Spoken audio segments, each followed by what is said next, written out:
Hello friends, welcome to दृष्टि IQ. आज की वीडियो के अंदर हम लोग जून महीने के आखिरी सप्ताह की सबसे महत्वपूर्ण करंट अफेयर्स को कवर करने वाले हैं। तो यहाँ पर हम लोग 22 से लेकर के 30 जून यानी कि लास्ट वीक में करंट अफेयर्स के जो भी महत्वपूर्ण क्वेश्चंस बने हैं उनको हम लोग इसी एक वीडियो के अंदर कवर करने वाले हैं। यहाँ पर हर एक क्वेश्चन काफ़ी महत्वपूर्ण है, तो आपको वीडियो को बिल्कुल ध्यान से और अंत तक देखना है, क्योंकि यहाँ से डायरेक्टली आपके एग्जाम में क्वेश्चन पूछे जाएंगे। आपको बता दूं कि इससे पहले हम लोगों ने 1 से लेकर के 21 जून तक के जो सबसे महत्वपूर्ण क्वेश्चंस थे उनको 3 वीकली वीडियोस के अंदर ऑलरेडी कवर कर लिया है। अगर आपने उन वीडियोस को नहीं देखा है तो डिस्क्रिप्शन में आपको उनके लिंक मिल जाएगी, वहां से आप उनको भी ज़रूर देखें। तो आज की वीडियो में जून महीने के लास्ट वीक के मोस्ट इंपॉर्टेंट क्वेश्चंस को हम लोग देखने वाले हैं।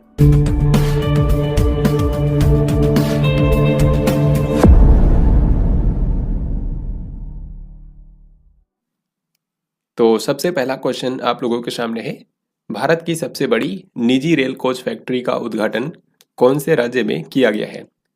देश की सबसे बड़ी प्राइवेट रेल कोच फैक्ट्री का निर्माण कहां पर किया गया है, ये आपको बताना है। तो इसका सही उत्तर है ऑप्शन नंबर बी यानी कि तेलंगाना।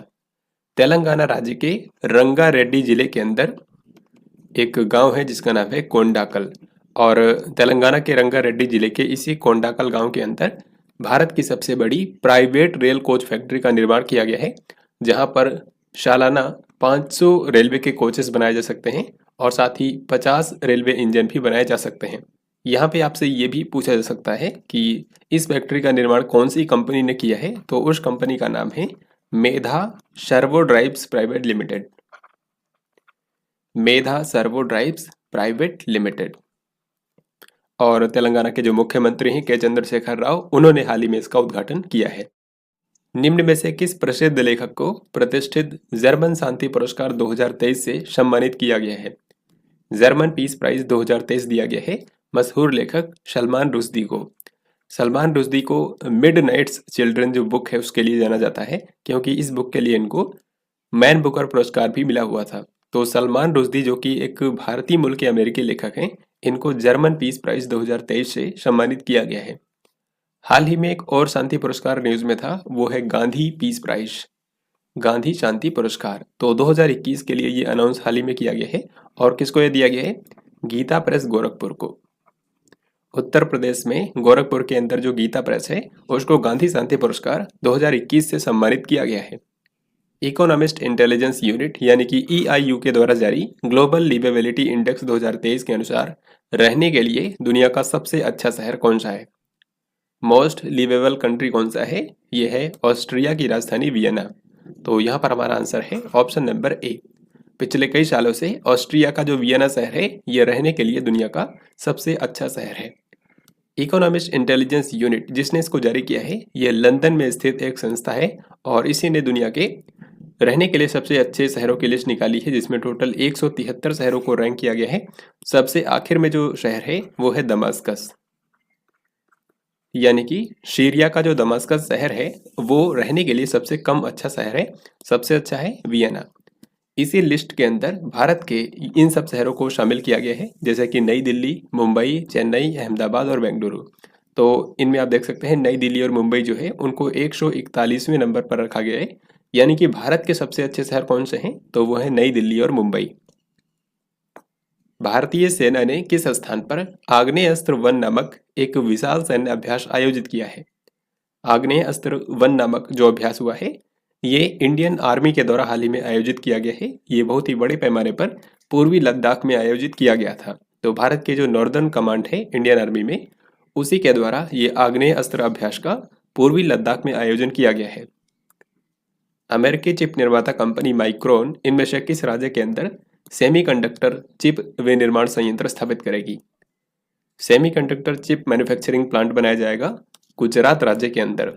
गुजरात में भी कौन सी जगह पर बनेगा ये आपको याद रखना है। गुजरात के अहमदाबाद जिले के अंदर सानंद नाम की जगह है, तो यहीं पर बनाया जाएगा चिप विनिर्माण संयंत्र। इसके लिए हाल ही में गुजरात की सरकार ने अमेरिकी चिप निर्माता कंपनी माइक्रोन के साथ में समझौता किया है। और आपको बता दूं कि इस परियोजना की जो टोटल लागत है वो है $2.75 बिलियन। $2.75 बिलियन में जो अमेरिका की चिप निर्माता कंपनी है माइक्रोन, वो गुजरात के साणंद में अपना एक मैन्युफैक्चरिंग प्लांट स्थापित करेगी, जहां पर चिप का निर्माण किया जाएगा। फिच रेटिंग्स ने चालू वित्त वर्ष के लिए भारत की आर्थिक वृद्धि दर के अनुमान को बढ़ा करके कितने % कर दिया है? तो फिच रेटिंग्स जो है ये अमेरिका की 3 प्रमुख क्रेडिट रेटिंग एजेंसियों में से एक है। तो इसने हाल ही में भारत के जीडीपी वृद्धि दर का अनुमान जो है वो बढ़ाकर कर दिया है 6.3%।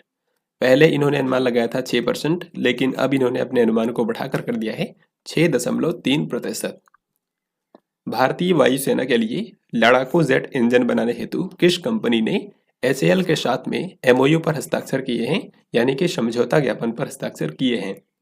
तो ये क्वेश्चन भी काफ़ी महत्वपूर्ण हो जाता है, क्योंकि इंडियन एयरफोर्स के लिए लड़ाकू जेट इंजन बनाने के लिए हाल ही में जनरल इलेक्ट्रिक कंपनी के साथ में समझौता किया गया है। जनरल इलेक्ट्रिक कंपनी जो है ये अमेरिका में बेस्ड एक एरोस्पेस कंपनी है।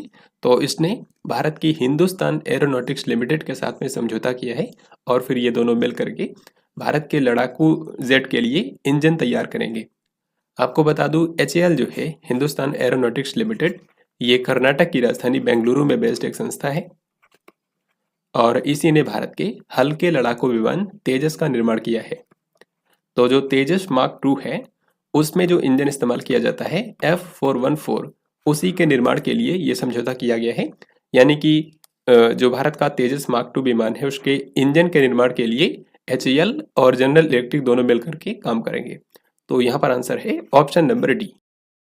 क्यूएस वर्ल्ड यूनिवर्सिटी रैंकिंग 2024 में आईआईटी बॉम्बे की रैंक क्या है?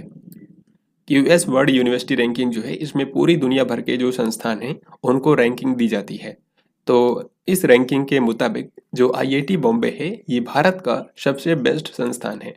लेकिन यहाँ पर पूछा गया है कि आईआईटी बॉम्बे की ग्लोबल लिस्ट में रैंक क्या है? तो इसकी ग्लोबल लिस्ट में रैंक है 149वीं, यानी कि इससे पहले दुनिया के 148 संस्थान जो हैं वो आईआईटी बॉम्बे से भी बेस्ट हैं। तो यहाँ पर हमारा आंसर है ऑप्शन नंबर बी।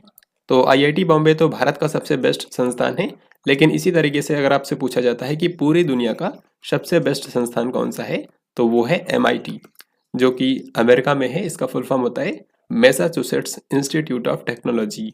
तो ये अमेरिका में है और ये दुनिया का सबसे बेस्ट संस्थान है। यहाँ पर मैं आपको दिखाता हूँ टॉप जो संस्थान हैं पूरी दुनिया में और भारत के संस्थान। तो विश्व में जो शीर्ष संस्थान है उनमें नंबर 1 पर आता है मैसाचुसेट्स इंस्टीट्यूट ऑफ टेक्नोलॉजी, जो कि अमेरिका में है, और इसका स्कोर 100 में से 100 है। दूसरे नंबर पर है यूनिवर्सिटी ऑफ कैम्ब्रिज, जो कि ब्रिटेन में है। तीसरे नंबर पर है ऑक्सफोर्ड यूनिवर्सिटी, जो कि अगेन ब्रिटेन में है। अगर हम भारत के संस्थानों की बात करें तो इस पूरी लिस्ट के अंदर भारत के 45 संस्थानों को जगह मिली है, और इन 45 में से भी सबसे ऊपर आया है आईआईटी बॉम्बे। तो आईआईटी बॉम्बे भारत का सबसे बेस्ट संस्थान है, जिसकी ग्लोबल रैंक है 149। फिर इसके बाद है आईआईटी दिल्ली 197वें नंबर पर। तो इस तरीके से आपको इन्हें याद रखना है। समलैंगिक विवाह को वैध बनाने वाला पहला मध्य यूरोपीय देश कौन सा बन गया है? तो सेम सेक्स मैरिज को लीगलाइज करने वाला जो पहला सेंट्रल यूरोपियन कंट्री है वो है एस्टोनिया। तो यहाँ पर हमारा आंसर हो जाएगा ऑप्शन नंबर डी। अब तक दुनिया के 34 ऐसे देश हैं जिन्होंने समलैंगिक विवाह को मान्यता दी है, कानूनी मान्यता दी है। हालांकि इसमें भारत नहीं है, यानी कि भारत में समलैंगिक विवाह को कानूनी मान्यता नहीं है। तो अगर आपसे पूछा जाता है कि पहला कौन सा कंट्री था, सबसे पहला कंट्री दुनिया में, तो वो था नीदरलैंड। नीदरलैंड जो कि एक यूरोपीय देश है, इसने पहली बार समलैंगिक विवाह को वैध बनाया था। तो इसी तरीके से हाल ही में जो एस्टोनिया कंट्री है इसने समलैंगिक विवाह को वैध बनाया है, और ऐसा करने वाला ये सेंट्रल यूरोप का पहला कंट्री बना है। हाल ही में किस राज्य की सरकार ने जरूरतमंदों को मुफ्त कानूनी सहायता प्रदान करने के लिए LADCS प्रणाली का शुभारंभ किया है? LADCS का मतलब है legal aid defence council system. Legal aid defence council system. तो इसकी शुरुआत की है उत्तर प्रदेश की सरकार ने। योगी आदित्यनाथ के नेतृत्व में उत्तर प्रदेश की सरकार ने हाल ही में LADCS प्रणाली का शुभारंभ किया है, ताकि राज्य के अंदर जो जरूरतमंद लोग हैं उनको फ्री में कानूनी सहायता प्रदान की जा सके। तो यूपी सरकार ने इसकी शुरुआत की है। फिर ये क्वेश्चन अपॉइंटमेंट से है। यहाँ पर आपको बताना है कि गिफ्ट सिटी लिमिटेड का अध्यक्ष किसे नियुक्त किया गया है? तो जैसा कि आप जानते हैं गिफ्ट सिटी जो है ये गुजरात के गांधीनगर जिले के अंदर बनाई जा रही है। ये एक स्मार्ट सिटी है। तो इसका फुल फॉर्म होता है Gujarat international finance tech city, और इसको विकसित करने की जो जिम्मेदारी है वो गिफ्ट सिटी लिमिटेड के पास में है।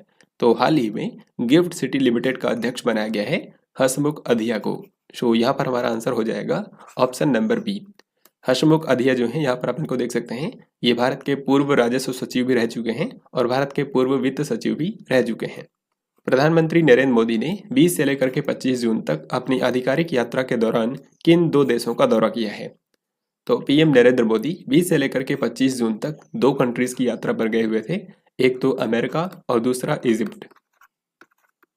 इजिप्ट को ही मिस्र भी कहा जाता है। तो यहाँ पर हमारा आंसर हो जाएगा ऑप्शन सी, यूएसए और मिस्र।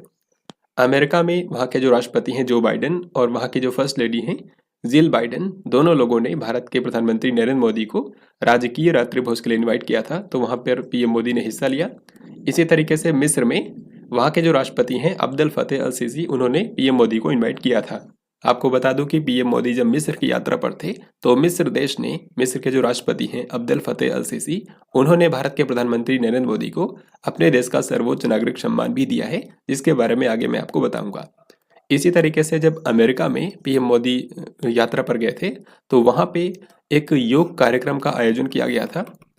अमेरिका में जो न्यूयॉर्क शहर है वहीं पर यूनाइटेड नेशन का हेडक्वार्टर है, और यूनाइटेड नेशन के हेडक्वार्टर में ही इस बार एक सामूहिक योग कार्यक्रम का आयोजन किया गया था, जिसमें पीएम मोदी ने भी हिस्सा लिया था।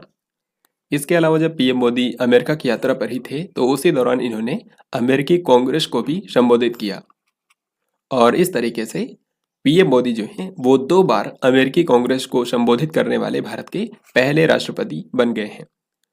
फिर अमेरिका यात्रा के दौरान ही जो अमेरिका की फर्स्ट लेडी हैं यानी कि जिल बाइडेन, उनको भारत के प्रधानमंत्री नरेंद्र मोदी ने एक लैब ग्रोन्ड डायमंड जो है वो उपहार में दिया है।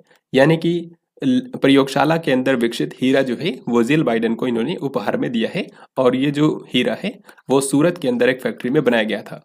तो इतनी बातें आपको याद रखनी है इस विजिट के बारे में। अब हम आगे देखते हैं। तो अब आप इस क्वेश्चन का आंसर इजीली कर सकते हैं कि पीएम नरेंद्र मोदी ने अपनी अमेरिका यात्रा के दौरान अमेरिका की प्रथम महिला यानी कि जिल बाइडेन को क्या उपहार में दिया है? तो इसका आंसर है प्रयोगशाला में विकसित हीरा। और ये कहाँ पर विकसित किया गया था? गुजरात के सूरत में। अमेरिका ने भारत के किन 2 शहरों में अपना नया वाणिज्यिक दूतावास खोलने की योजना बनाई है? तो जिस दौरान भारत के पीएम मोदी अमेरिका की यात्रा पर थे तो उसी दौरान अमेरिका ने अनाउंस किया है कि अमेरिका भारत के अंदर अपना वाणिज्यिक दूतावास बनाएगा 2 शहरों में, एक तो बेंगलुरु और दूसरा अहमदाबाद। कर्नाटक की राजधानी बेंगलुरु और गुजरात के अहमदाबाद शहर के अंदर अमेरिका जो है वो अपना नया वाणिज्यिक दूतावास बनाएगा। तो सही उत्तर है ऑप्शन नंबर डी। और इसी तरीके से भारत ने भी अनाउंस किया है। यहाँ पर पूछा गया है कि अमेरिका के किस शहर में भारत अपना नया वाणिज्यिक दूतावास खोलेगा? तो भारत जो है वो अमेरिका के सिएटल शहर के अंदर अपना नया वाणिज्यिक दूतावास ओपन करेगा। सो आंसर हो गया ऑप्शन नंबर डी। तो यहाँ पर मैंने आपको बताया कि भारत जो है वो अमेरिका के सिएटल के अंदर अपना वाणिज्यिक दूतावास खोलेगा। इसी तरीके से जो अमेरिका है वो भारत के बेंगलुरु और अहमदाबाद इन 2 शहरों के अंदर अपना वाणिज्यिक दूतावास ओपन करेगा। पीएम मोदी जब अमेरिका की यात्रा पर थे तो इसी दौरान एक महत्वपूर्ण रक्षा पहल की शुरुआत की गई है, जिसका नाम है भारत अमेरिका रक्षा त्वरित पारिस्थितिकी तंत्र यानी कि इंडस एक्स। तो आपको बताना है कि इसको कौन से शहर में लॉन्च किया गया है। तो India United states defence acceleration ecosystem जो है ये एक रक्षा पहल है जो कि भारत और अमेरिका के द्वारा संयुक्त रूप से शुरू की गई है, और इसको अमेरिका की राजधानी वाशिंगटन डीसी में लॉन्च किया गया। तो यहाँ पर सही उत्तर है ऑप्शन नंबर डी। इस इंडस एक्स नाम की रक्षा पहल का मुख्य उद्देश्य है कि भारत और अमेरिका जो मिल करके रक्षा क्षेत्र में नवाचारों को बढ़ावा देंगे। तो वाशिंगटन डीसी के अंदर इसको लॉन्च किया गया है। जून 2023 में प्रधानमंत्री नरेंद्र मोदी ने किस अरब देश की यात्रा की है? तो अभी मैंने आपको बताया था कि पीएम मोदी अमेरिका के अलावा मिस्र की यात्रा पर भी गए हुए थे। तो पीएम मोदी ने जून 2023 में किस अरब देश की यात्रा की है? तो मिस्र ये देश है यानी कि इजिप्ट। तो यहाँ पर हमारा आंसर होगा ऑप्शन नंबर ए। आपको बता दूं कि इस बार के गणतंत्र दिवस समारोह में यानी कि 26 जनवरी 2023 को चीफ गेस्ट के रूप में मिस्र के जो राष्ट्रपति हैं अब्देल फतेह अल सीसी, उन्हीं को इनवाइट किया गया था। और अभी इन्होंने पीएम मोदी को इनवाइट किया था, तो प्रधानमंत्री नरेंद्र मोदी ने मिस्र का दौरा किया। इस विजिट के दौरान ही मिस्र ने अपना सर्वोच्च नागरिक सम्मान पीएम मोदी को दिया है, और ये सम्मान पाने वाले पीएम मोदी भारत के पहले व्यक्ति भी बन गए हैं। तो यहाँ पर देखिए, अगला का सवाल यही पूछा गया है कि किस अरब देश ने प्रधानमंत्री नरेंद्र मोदी को अपना सर्वोच्च नागरिक सम्मान ऑर्डर ऑफ द नाइल प्रदान किया है। ऑर्डर ऑफ द नाइल जो है ये मिस्र का सर्वोच्च नागरिक सम्मान है, और ये प्रदान किया गया है पीएम मोदी को। तो यहाँ पर सही उत्तर होगा ऑप्शन नंबर ए। मिस्र एक तो यहाँ के पिरामिड्स के लिए फेमस है, और नील नदी के लिए भी ये फेमस है। तो नील नदी के नाम पर ही यहाँ के सर्वोच्च नागरिक सम्मान का नाम है ऑर्डर ऑफ द नाइल, जिसको पीएम मोदी को प्रदान किया गया है। भारत और मालदीव की सेना के बीच में एक्यूवेरिन अभ्यास का 12वां संस्करण किस स्थान पर आयोजित किया गया? एक्यूवेरिन नाम का जो अभ्यास होता है ये भारत और मालदीव की आर्मी के बीच में होता है। तो इस बार इसका 12वां संस्करण जो है वो उत्तराखंड के चौबटिया में आयोजित किया गया है। So this is very very important. एक बारी मैं आपको फिर से बताता हूँ, एक्यूवेरिन नाम का अभ्यास भारत और मालदीव की आर्मी के बीच में होता है। इसका 12वां संस्करण उत्तराखंड के चौबटिया में आयोजित किया गया। हिंदी भाषा में साल 2023 के लिए बाल साहित्य पुरस्कार किसने जीता है? ये जो बाल साहित्य पुरस्कार है ये साहित्य अकादमी के द्वारा प्रदान किया जाता है, और ये पुरस्कार जो बच्चों के लिए लिखी गई पुस्तकें हैं उनको प्रदान किया जाता है। तो साल 2023 के लिए टोटल 22 भाषाओं में विजेताओं की अनाउंसमेंट हो चुकी है, और इसमें आपको मेनली 2 याद रखना है, एक तो हिंदी में और दूसरा अंग्रेजी में। तो हिंदी भाषा में ये पुरस्कार दिया गया है सूर्यनाथ सिंह को। सूर्यनाथ सिंह, यहाँ पर आप इनको देख सकते हैं। इनको इनकी जिस रचना के लिए मिला है उसका नाम है कौतुक ऐप। तो कौतुक ऐप नाम की इनका लघु कथाओं का एक संग्रह है, तो इसी के लिए सूर्यनाथ सिंह को हिंदी भाषा में बाल साहित्य पुरस्कार 2023 से सम्मानित किया गया है। इसी तरीके से अंग्रेजी भाषा में सुधा मूर्ति को यह अवार्ड मिला है। अंग्रेजी भाषा में सुधा मूर्ति को यह अवार्ड मिला है। इनकी जो रचना है वो एक कथा संग्रह है जिसके लिए इनको ये अवार्ड मिला है, और उस कथा संग्रह का नाम है grand parents bag of stories. Grand parents bag of stories. फिर इसके बाद अगला सवाल है, 8वां वैश्विक औषधि गुणवत्ता शिखर सम्मेलन किस शहर में आयोजित किया गया है? तो ग्लोबल ड्रग क्वालिटी समिट का 8वां संस्करण हाल ही में मुंबई शहर के अंदर आयोजित किया गया। और यहाँ पर आप देख सकते हैं भारत के जो स्वास्थ्य और परिवार कल्याण मंत्री हैं उन्होंने 8वें वैश्विक औषधि गुणवत्ता शिखर सम्मेलन को संबोधित किया है। आपको बता दूं कि ये जो सम्मेलन है ये भारत के दवा निर्माण क्षेत्र से रिलेटेड जो चुनौतियां हैं उन पर चर्चा करने के लिए आयोजित किया गया था। Global drug quality summit. The power of Facebook marketing पुस्तक किसने लिखी है? तो फेसबुक मार्केटिंग के ऊपर बुक लिखी गई है, इसको लिखा है अमित कुमार झा ने। अमित कुमार झा जो है ये भारत के एक डिजिटल मार्केटिंग एक्सपर्ट हैं, और इन्होंने ही फेसबुक का किस तरीके से मार्केटिंग में इस्तेमाल किया जा सकता है उसी के ऊपर बुक लिखी है, the power of Facebook marketing. 27 जून को पीएम नरेंद्र मोदी ने कहां से 5 वंदे भारत एक्सप्रेस ट्रेनों को हरी झंडी दिखा करके रवाना किया है? तो पीएम नरेंद्र मोदी ने हाल ही में वर्चुअल माध्यम में 5 वंदे भारत एक्सप्रेस ट्रेनों को रवाना किया। तो जिस रेलवे स्टेशन से इन्होंने इनको रवाना किया है वो है रानी कमलापति रेलवे स्टेशन, जो कि भोपाल में है। आपको बता दूं कि भोपाल के हबीबगंज शहर में जो रेलवे स्टेशन है उसी को पहले हबीबगंज रेलवे स्टेशन बोलते थे, लेकिन फिर इसका नाम बदल कर दिया गया था रानी कमलापति रेलवे स्टेशन। तो ये भोपाल में है, और यहीं से पीएम मोदी ने देश के अंदर 5 वंदे भारत एक्सप्रेस ट्रेनों को एक साथ रवाना किया है। तो यहाँ पर सही उत्तर होगा ऑप्शन नंबर डी। ये ट्रेनें कौन कौन सी हैं यहाँ पर आप देख सकते हैं। पीएम मोदी ने 5 वंदे भारत एक्सप्रेस ट्रेनों को 27 जून को रवाना किया। इनमें जो 19वीं वंदे भारत एक्सप्रेस है वो मुंबई से चलती है और मडगांव गोवा तक जाती है। 20वीं वंदे भारत एक्सप्रेस पटना से शुरू होकर के रांची तक जाती है झारखंड में।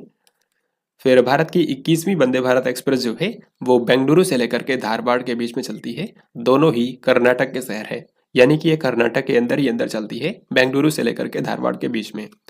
रानी कमलापति रेलवे स्टेशन जो कि हबीबगंज में है, यहाँ से लेकर के जबलपुर के बीच में, यानी कि मध्य प्रदेश के 2 शहरों के बीच में ये ट्रेन शुरू की गई है, हबीबगंज से लेकर के जबलपुर।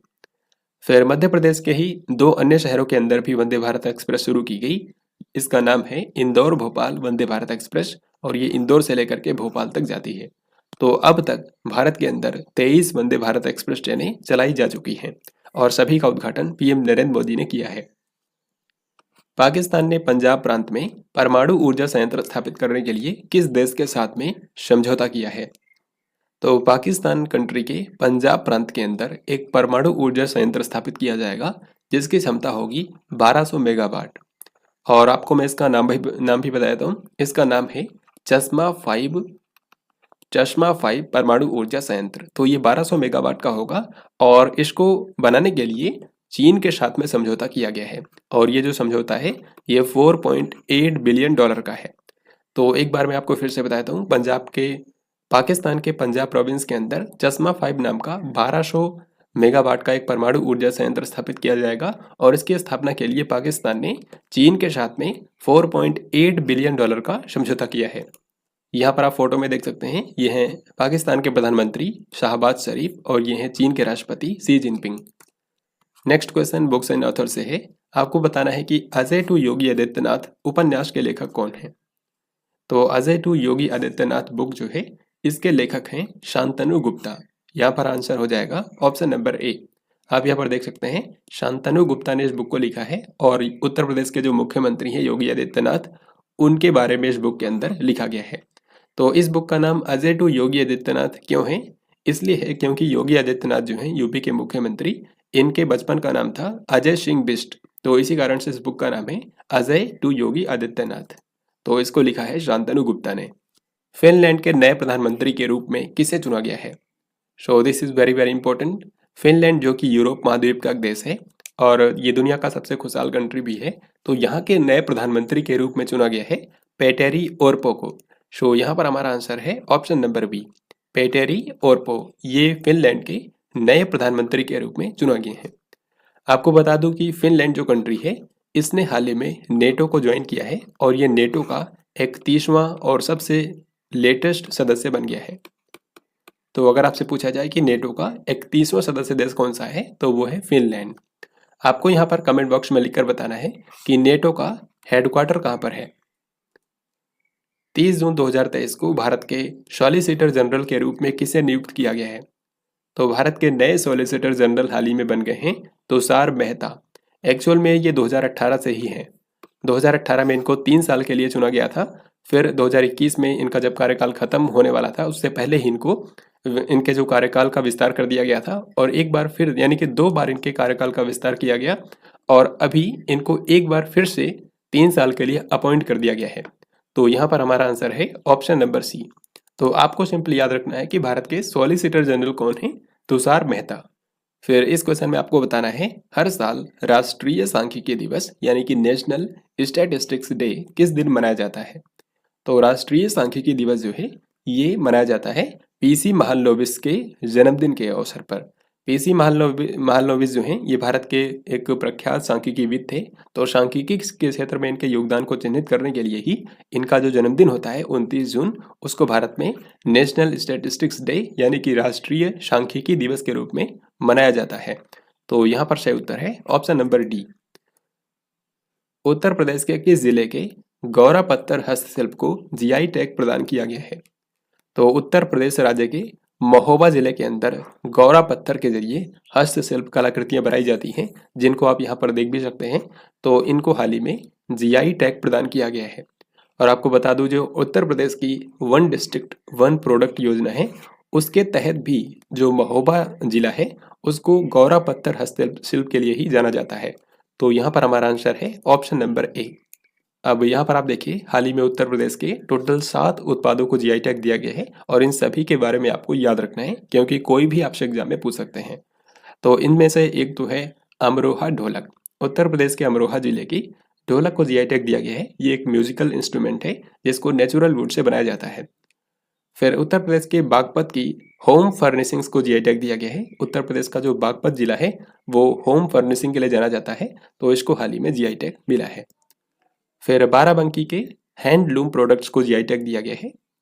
इसी तरीके से कालपी के हैंडमेड पेपर को जीआई टैग दिया गया है, यानी कि कालपी के अंदर जो हाथों के जरिए कागज बनाए जाते हैं उनको भी जीआई टैग मिला है। फिर इसके बाद महोबा गौरा पत्थर हस्तशिल्प, जिसके बारे में मैंने आपको क्वेश्चन में बताया, गौरा पत्थर हस्तशिल्प जो कि महोबा जिले में फेमस है, इसको भी जीआई टैग मिला है। मैनपुरी तरकाशी जो कि एक पॉपुलर आर्ट फॉर्म है, इसको जीआई टैग मिला है। इसके अलावा शंभल हॉर्न क्राफ्ट जो है, इसमें क्या होता है, जो मृत जानवर हैं उनकी सींग और हड्डियों का इस्तेमाल करके आभूषण बनाए जाते हैं। तो शंभल जिले के हॉर्न क्राफ्ट को जीआई टैग दिया गया है। तो इस तरीके से इन सभी 7 उत्पादों के बारे में याद रखना है। अब हम आगे देखते हैं। भारत और दक्षिण एशिया में सर्वश्रेष्ठ कम लागत वाली एयरलाइन के रूप में किस एयरलाइन को पहला स्थान मिला है? तो हाल ही में स्काई ट्रैक्स के द्वारा वर्ल्ड एयरलाइन अवार्ड्स 2023 दिए गए हैं। इसमें भारत और दक्षिण एशिया में सबसे लो कॉस्ट एयरलाइन के रूप में सम्मानित किया गया है इंडिगो को। तो यहाँ पर हमारा आंसर है ऑप्शन नंबर ए। आप जानते हैं कि इंडिगो भारत की एयरलाइन है और गुरुग्राम में इसका मुख्यालय है, और इसी ने हाल ही में 500 एयरक्राफ्ट के लिए अमेरिका की एयरबस कंपनी के साथ में समझौता किया है, जो कि $50 बिलियन का समझौता है। तो ये एविएशन इतिहास का सबसे बड़ा समझौता है, जिसमें जो इंडिगो कंपनी है वो 500 एयरक्राफ्ट अमेरिका की एयरबस कंपनी से खरीदेगा। तो इंडिगो जो है, इसी को हाल ही में भारत और दक्षिण एशिया में सर्वश्रेष्ठ कम लागत वाली एयरलाइन के रूप में पहला स्थान मिला है। किस राज्य की सरकार ने गृह ज्योति योजना नाम से एक मुफ्त बिजली योजना शुरू की है? तो गृह ज्योति योजना जो है, इसके अंतर्गत कर्नाटक राज्य में क्या होगा, कर्नाटक राज्य के अंदर घरों में 200 यूनिट बिजली जो है वो फ्री में दी जाएगी। तो इसका आंसर है ऑप्शन नंबर डी। कर्नाटक के अंदर हाल ही में विधानसभा चुनाव भी हुए थे और कांग्रेस की सरकार यहाँ पर बनी थी। तो कांग्रेस की तरफ से जो मुख्यमंत्री हैं उनका नाम है सिद्धरमैया। तो कांग्रेस पार्टी ने यहाँ पर अपने चुनावी वादों में इसकी घोषणा करी थी और अभी इसको शुरू कर दिया गया है। तो गृह ज्योति योजना जो है, ये एक मुफ्त बिजली योजना है कर्नाटक राज्य सरकार की। इतिहासकार रामचंद्र गुहा की किस पुस्तक ने एलिजाबेथ लॉन्गफोर्ड पुरस्कार 2023 जीता है? इस क्वेश्चन का आंसर आप इजीली कर सकते हैं। अगर आपने इससे पहले वाली मेरी वीडियो को देखा होगा तो वहां पर भी मैंने आपको इसके बारे में बताया था। तो रामचंद्र गुहा जो कि एक इतिहासकार हैं, इन्होंने हाल ही में एक बुक लिखी है जिसका नाम है rebels against the Raj, western fighters for India's freedom. यानी कि कुछ विदेशी लोगों ने भारत के स्वतंत्रता संग्राम में अंग्रेजों के खिलाफ जो लड़ाई लड़ी थी, उसी के बारे में इस बुक के अंदर लिखा गया है। और इसी बुक के लिए रामचंद्र गुहा को एलिजाबेथ लॉन्गफोर्ड पुरस्कार से सम्मानित किया गया। तो सही उत्तर है ऑप्शन नंबर डी। 24 जून 2023 को भारत के गृह मंत्री अमित शाह ने किस स्थान पर बलिदान स्तंभ का शिलान्यास किया है? तो बलिदान स्तंभ जो है, ये शहीदों को श्रद्धांजलि देने के रूप में बनाया जा रहा है और इसकी आधारशिला रखी गई है श्रीनगर के अंदर। जम्मू कश्मीर की समर कैपिटल श्रीनगर के अंदर बलिदान स्तंभ बनाया जाएगा, जिसकी आधारशिला गृह मंत्री अमित शाह ने हाल ही में रखी है। भारत की पहली हाइड्रोजन से चलने वाली ट्रेन हरियाणा के किस जिले में चलेगी? तो इसका भी आंसर आप कर सकते हैं अगर आप मेरी वीडियोस को रेगुलर देखते हैं। मैंने आपको बताया था कि जिस तरीके से जर्मनी जो है, जर्मनी दुनिया का पहला देश बना है जिसने हाइड्रोजन से चलने वाली ट्रेनें शुरू की हैं। तो इसी तरीके से भारत ने भी प्लान किया है कि भारत में हाइड्रोजन से चलने वाली ट्रेनें शुरू की जाएं, और ऐसे में हरियाणा के जिंद में जो पहली ट्रेन है वो चलाई जाएगी। तो इसका सही उत्तर है ऑप्शन नंबर ए। हरियाणा के जिंद में हाइड्रोजन से चलने वाली ट्रेन चलाई जाएगी और उम्मीद है कि इसी साल के एंड में इसको शुरू किया जाए। अब क्योंकि ये ट्रेनें हाइड्रोजन ईंधन पर चलेंगी तो ये पर्यावरण के पूरी तरह से अनुकूल होंगी। वैश्विक प्रतिस्पर्धात्मकता सूचकांक 2023 में भारत का कौन सा स्थान है? तो ग्लोबल कॉम्पिटिटिवनेस इंडेक्स 2023 जो है, इसमें दुनिया भर की टोटल 64 इकोनॉमीज को रैंक किया गया है और भारत का स्थान है इसमें 40वां। तो यहाँ पर हमारा आंसर है ऑप्शन नंबर ए। तो इसमें टोटल 64 इकोनॉमीज को रैंक किया गया है। भारत का स्थान है 40वां, लेकिन नंबर 1 पर कौन सा देश है? नंबर 1 पर है डेनमार्क। और यहाँ पर आप देख ही सकते हैं कि इसको लॉन्च किया है IMD नाम की संस्था ने। भारतीय वायुसेना ने 16 से लेकर के 23 जून तक किस स्थान पर रण विजय अभ्यास आयोजित किया है? रण विजय जो अभ्यास है, इसका आयोजन हाल ही में इंडियन एयरफोर्स ने किया था। इंडियन एयरफोर्स की जो सेंट्रल एयर कमांड है, यानी कि मध्य वायु कमान, उसने आयोजन किया। और सेंट्रल एयर कमांड का हेडक्वार्टर कहाँ पर है? प्रयागराज के अंदर। तो वहीं पर इसका आयोजन भी किया गया था। फेस ऑथेंटिकेशन फीचर के साथ में PM किसान मोबाइल ऐप किसने लॉन्च किया है? तो इसको आप इजीली गेस कर सकते हैं। फेस ऑथेंटिकेशन फीचर के साथ PM किसान मोबाइल ऐप को लॉन्च किया गया है नरेंद्र सिंह तोमर के द्वारा, जो कि भारत के कृषि मंत्री हैं। आपको बता दूं, जो पीएम किसान योजना है इसको साल 2019 के अंदर शुरू किया गया था और इस योजना के अंतर्गत किसानों को सालाना 6,000 रुपये दिए जाते हैं। इसमें 2-2 हज़ार रुपये करके 3 किस्तों में 6,000 रुपये किसानों को दिए जाते हैं। तो अभी इसका जो मोबाइल ऐप है, पीएम किसान मोबाइल ऐप, उसको फेस अथेंटिकेशन फीचर के साथ में शुरू किया गया है, यानी कि इस मोबाइल ऐप में फेस अथेंटिकेशन फीचर को भी इनबिल्ट किया गया है। तो इसके जरिए जो किसान हैं वो घर बैठे ही बिना किसी ओटीपी या फिर बिना किसी फिंगरप्रिंट के आसानी से ई-केवाईसी को पूरा कर सकते हैं। तो नरेंद्र सिंह तोमर ने इस ऐप को लॉन्च किया है। सो हमारा आंसर है ऑप्शन सी। निम्न में से कौन से आईआईटी संस्थान ने क्लाउड सीडिंग के लिए सफलतापूर्वक परीक्षण उड़ान आयोजित किया है? क्लाउड सीडिंग क्या है? तो क्लाउड सीडिंग उस प्रोसेस को बोलते हैं जिसके जरिए कृत्रिम रूप से बारिश करवाई जाती है।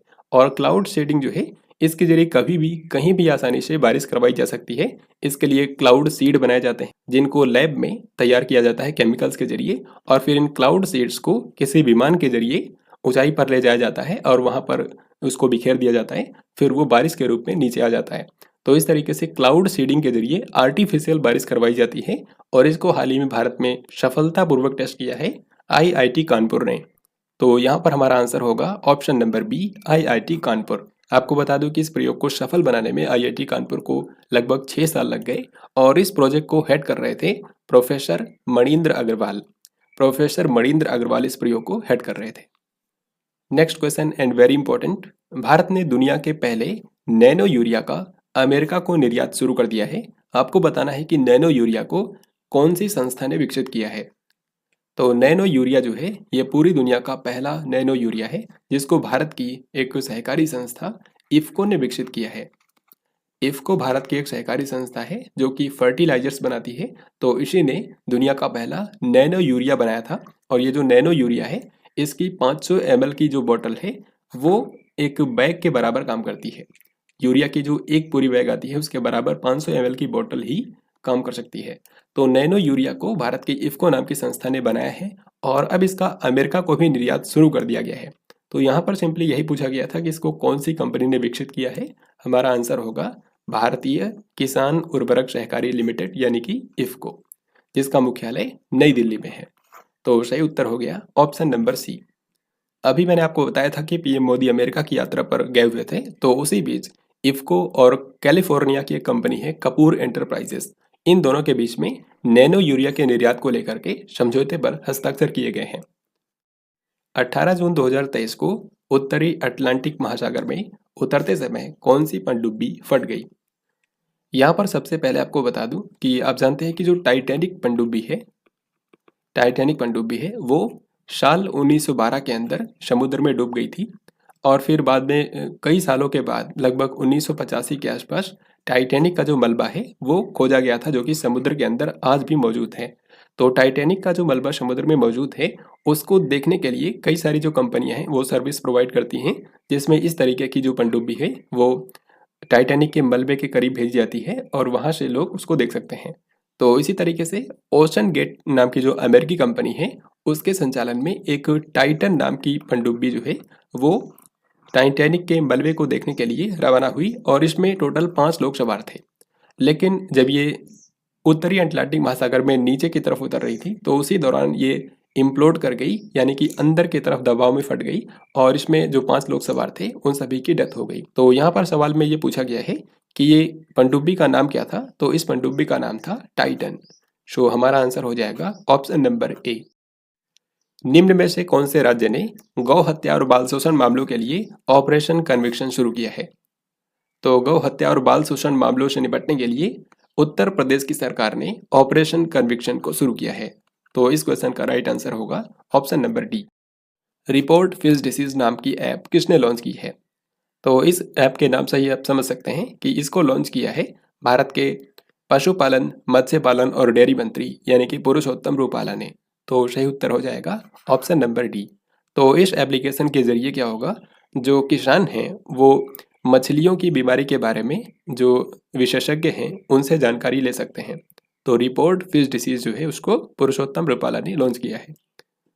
हाल ही में किस संस्थान ने सबसे पतला, हल्का और बायोडिग्रेडेबल पेपर आधारित सुपर कैपेसिटर विकसित किया है? तो paper based super capacitor develop किया है गुजरात ऊर्जा अनुसंधान और प्रबंधन संस्थान ने, यानी कि जिसको बोलते हैं जर्मी। तो सही उत्तर हो जाएगा ऑप्शन नंबर डी। सबसे पतला, हल्का और बायोडिग्रेडेबल पेपर आधारित सुपर कैपेसिटर जो है, ये केवल 10 सेकंड के अंदर ही डिवाइस को पूरी तरीके से चार्ज करने में सक्षम है और इसको समुद्री शैवाल के इस्तेमाल से बनाया गया है। तो भारत के कौन से संस्थान ने इसको बनाया है? गुजरात ऊर्जा अनुसंधान एवं प्रबंधन संस्थान ने। निम्न में से किस संगठन के सदस्यों ने खुले समुद्र में समुद्री जीवन की रक्षा के लिए पहली संधि को अपनाया है? तो इसका सही आंसर हो जाएगा ऑप्शन नंबर ए, यानी कि United Nation Organization. United Nation Organization के जो 193 सदस्य हैं, उन सभी ने हाल ही में खुले समुद्र में समुद्री जीवन की रक्षा के लिए पहली संधि को अपनाया है। निम्न में से किस राज्य की सरकार ने पंचायत स्तरीय दवा दुकान योजना शुरू की है? तो पंचायत लेवल पर दवा दुकान योजना की शुरुआत की है झारखंड की सरकार ने। यहाँ जो मुख्यमंत्री हैं हेमंत सोरेन, उन्होंने इस योजना का शुभारंभ किया है। तो इसके तहत क्या होगा, जो झारखंड में दूर दराज के क्षेत्र हैं, वहाँ पे जो मूलभूत दवाइयाँ हैं वो उपलब्ध कराई जाएंगी। तो पंचायत स्तरीय दवा दुकान योजना शुरू की है झारखंड की सरकार ने। अब ये क्वेश्चन स्पोर्ट से है और आगे इस वीडियो में जितने भी क्वेश्चंस हैं वो सारे स्पोर्ट करंट अफेयर से हैं, क्योंकि इस वीक में कई सारे महत्वपूर्ण स्पोर्ट करंट अफेयर्स के क्वेश्चंस थे, तो उन सभी को मैंने एक ही जगह पर कर दिया है। तो आइए देखते हैं, किस भारतीय महिला क्रिकेटर को MCC विश्व क्रिकेट समिति में शामिल किया गया है?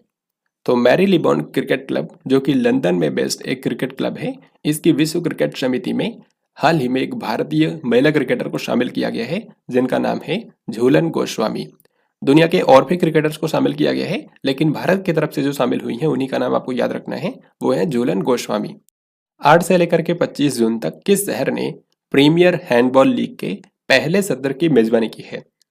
प्रीमियर हैंडबॉल लीग जो है, ये हैंडबॉल जो खेल होता है उसमें पहली बार फ्रेंचाइजी आधारित लीग शुरू की गई है और इसको पहली बार आयोजित किया गया राजस्थान के जयपुर में।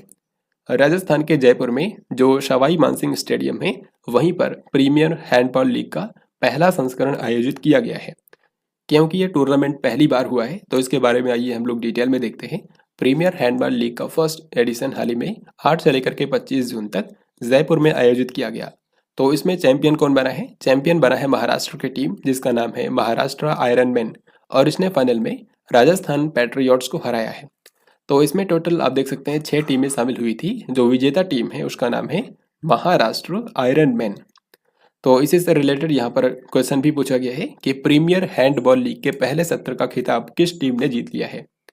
तो हैंडबॉल में जो पहली बार प्रीमियर लीग हुई है उसको जीता है महाराष्ट्र आयरन मैन ने। तो सही उत्तर हो गया ऑप्शन नंबर सी। 22 से लेकर के 26 जून तक किस शहर ने पहले ताइक्वांडो प्रीमियर लीग की मेजबानी की है? तो ताइक्वांडो भी एक स्पोर्ट है और इसमें भी फ्रेंचाइजी आधारित जो प्रीमियर लीग है वो पहली बार शुरू की गई है। तो पहली बार ताइक्वांडो प्रीमियर लीग कहाँ पर हुई है? नई दिल्ली के अंदर। सो यहाँ पर हमारा आंसर है ऑप्शन नंबर डी। नई दिल्ली में जो ताल कटोरा स्टेडियम है वहीं पर इसका आयोजन किया गया है। यहाँ पर आप इस टूर्नामेंट के बारे में देख सकते हैं कि 22 से लेकर के 26 जून तक ताइक्वांडो प्रीमियर लीग का पहला संस्करण आयोजित किया गया है नई दिल्ली के ताल कटोरा स्टेडियम में। इसमें कुल मिलाकर के 12 टीमें शामिल हुई थी और इन 12 टीमों में जो विजेता टीम है वो है राजस्थान की टीम, जिसका नाम है राजस्थान रिबेल्स, और इसने फाइनल में दिल्ली वॉरियर्स को हराया है। तो अब इससे रिलेटेड अगला सवाल देखते हैं कि ताइक्वांडो प्रीमियर लीग के प्रथम संस्करण का खिताब कौन सी टीम ने जीता है?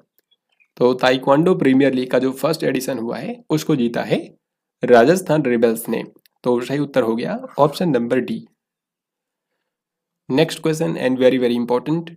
भारत में पहली बार तेज बाइक रेस मोटो जीपी 2023 किस शहर में आयोजित की जाएगी? तो मोटो जीपी 2023 जो है ये भारत में बाइक रेसिंग का इवेंट होने वाला है और ये पहली बार भारत में होने जा रहा है। तो ये कहाँ पर होगा? ये यूपी के ग्रेटर नोएडा में आयोजित किया जाएगा। तो यहाँ पर हमारा आंसर है option number D. Uttar Pradesh के ग्रेटर नोएडा में बुद्धा इंटरनेशनल सर्किट का निर्माण किया गया है और इसी सर्किट पर मोटो जीपी रेस 2023 का आयोजन किया जाएगा। हाल ही में 13वीं हॉकी इंडिया जूनियर पुरुष राष्ट्रीय चैंपियनशिप 2023 कौन सी टीम ने जीता है? 13वीं हॉकी इंडिया जूनियर पुरुष राष्ट्रीय चैंपियनशिप जो हुई है, इसको जीता है मध्य प्रदेश की टीम ने। और मध्य प्रदेश की जो जूनियर हॉकी टीम रही, इसने चंडीगढ़ को फाइनल में हरा दिया है। हाल ही में किस देश ने ओलंपिक ई स्पोर्ट्स वीक 2023 की मेजबानी की है? ओलंपिक ई स्पोर्ट्स वीक 2023 कहाँ पर हुआ है? तो ई स्पोर्ट्स जो खेल है, इसको वैसे तो ओलंपिक में अभी तक शामिल नहीं किया गया है, लेकिन ओलंपिक में शामिल करने के लिए इस पर चर्चा जरूर हो रही है। तो ऐसे में ओलंपिक ई स्पोर्ट्स वीक 2023 जो है, ये पहली बार आयोजित किया गया है। और ये कहाँ पर हुआ? सिंगापुर के अंदर। तो यहाँ पर हमारा आंसर है ऑप्शन नंबर डी। जैसा कि मैंने आपको बताया, अभी ई स्पोर्ट जो है वो ओलंपिक का हिस्सा नहीं है, लेकिन जो नेक्स्ट एशियन गेम्स होंगे उसमें ई स्पोर्ट्स को भी शामिल किया गया है। 29 जून 2023 को जारी पुरुष फीफा रैंकिंग में भारतीय फुटबॉल टीम कौन से स्थान पर रही है? तो पुरुषों की फीफा रैंकिंग हाल ही में जारी की गई है, जिससे पता चलता है कि कौन से देश की फुटबॉल टीम कौन से नंबर पर है। तो फीफा रैंकिंग हाल ही में अपडेट हुई है, जिसमें भारत जो है वो 100वें नंबर पर आ चुका है। पहले भारत 101वें नंबर पर था, लेकिन भारत ने अब 100वां स्थान हासिल किया है। और ये पहली बार है जब भारत ने पुरुष फीफा रैंकिंग में टॉप 100 के अंदर जगह बनाई है। इससे पहले भारत 100 के ऊपर ही भारत की रैंकिंग रहती थी, लेकिन फर्स्ट टाइम भारत 100वें स्थान पर आ चुका है। आप यहाँ पर देख सकते हैं मेंस फीफा रैंकिंग हाल ही में 29 जून 2023 को अपडेट हुई है, और इसमें अर्जेंटीना जो है वो विश्व की सबसे बेस्ट फुटबॉल टीम है। सेकंड नंबर पर है फ्रांस, थर्ड नंबर पर है ब्राजील। और भारत की बात करें तो भारत जो है वो 100वें नंबर पर आ चुका है। एशियाई अंडर 21 स्नूकर चैंपियनशिप के चैंपियन के रूप में कौन उभरा है? एशियाई अंडर 20 स्नूकर चैंपियनशिप का हाल ही में आयोजन किया गया, और इसमें पाकिस्तान के खिलाड़ी हैं जिनका नाम है एहसान रमज़ान। इन्होंने गोल्ड मेडल जीता है। हालांकि इससे भी ज़्यादा महत्वपूर्ण ये है कि रेयान रज़मी जो हैं ये भारत के खिलाड़ी हैं, और इन्होंने इसी इवेंट के अंदर कांस्य पदक जीता है। तो इनके बारे में आपसे क्वेश्चन पूछ सकते हैं कि एशियाई अंडर 20 स्नूकर चैंपियनशिप 2023 के अंदर कांस्य पदक किसने जीता है? तो भारत के खिलाड़ी हैं रेयान रज़मी। लेकिन क्वेश्चन में ये पूछा गया कि चैंपियन कौन बने हैं, तो वो है पाकिस्तान के एहसान रमज़ान। प्रथम अंतर्राष्ट्रीय खेल फिल्म महोत्सव की मेजबानी कौन से शहर ने की है?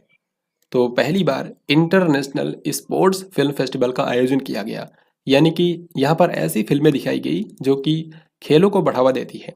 तो प्रथम अंतर्राष्ट्रीय खेल फिल्म महोत्सव जो है वो कोलकाता के अंदर आयोजित किया गया है। सही उत्तर हो जाएगा ऑप्शन नंबर डी, पश्चिम बंगाल की राजधानी कोलकाता में। यहाँ पे टोटल 13 फिल्में दिखाई गई, जिसमें से भारत की भी 7 फिल्में शामिल थी। विशेष ओलंपिक विश्व ग्रीष्मकालीन खेल 2023 कौन से देश में आयोजित किया गया? या सिंपली आपसे पूछा जाएगा कि विशेष ओलंपिक खेल 2023 कहाँ पर आयोजित किया गया है। यहाँ पर सबसे पहली चीज जो आपको याद रखनी है कि ये स्पेशल ओलंपिक गेम्स जो होते हैं ये किसके लिए होते हैं? स्पेशल ओलंपिक गेम्स जो बौद्धिक रूप से विकलांग बच्चे हैं और जो वयस्क लोग हैं उनके लिए आयोजित किया जाता है विशेष रूप से। इसी कारण से इसको स्पेशल ओलंपिक गेम्स बोला जाता है। और जब कोई समर ओलंपिक गेम्स या फिर विंटर ओलंपिक गेम्स जिस साल नहीं हो रहा होता है, उसी साल ये आयोजित किया जाता है। तो स्पेशल ओलंपिक गेम्स 2023 में हाल ही में हुआ है, और ये जर्मनी के बर्लिन में आयोजित किया गया है, जर्मनी की राजधानी बर्लिन में। सो यहाँ पर हमारा आंसर है ऑप्शन नंबर बी। इसमें लगभग 6500 एथलीट आए हुए थे दुनिया भर के देशों से, और भारत के भी 198 एथलीटों ने इसमें हिस्सा लिया था। तो आइए हम लोग यहाँ पर देखते हैं इस टूर्नामेंट के बारे में बाकी चीज़ें।